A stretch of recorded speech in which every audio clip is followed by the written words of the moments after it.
உழவர்களின் கோரிக்கைகள் வெல்லட்டும் வெல்லட்டும் ஓயாதே ஓயாதே ஈசன் முருகசாமியை விடுதலை செய்யும் வரை போராட்டம் ஓயாதே. தமிழக அரசு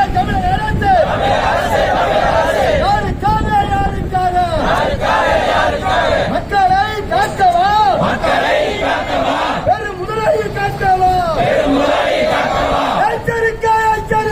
எச்சரிக்கை 100 நாளில் வருகிறது சட்டமன்ற தேர்தல் அப்போ அது கிடைக்கும் அடக்குமுறை செய்கின்ற அதற்கு பதில் கிடைக்கும். தமிழக அரசு பொய் வழக்கில் சிறையில் அடைத்த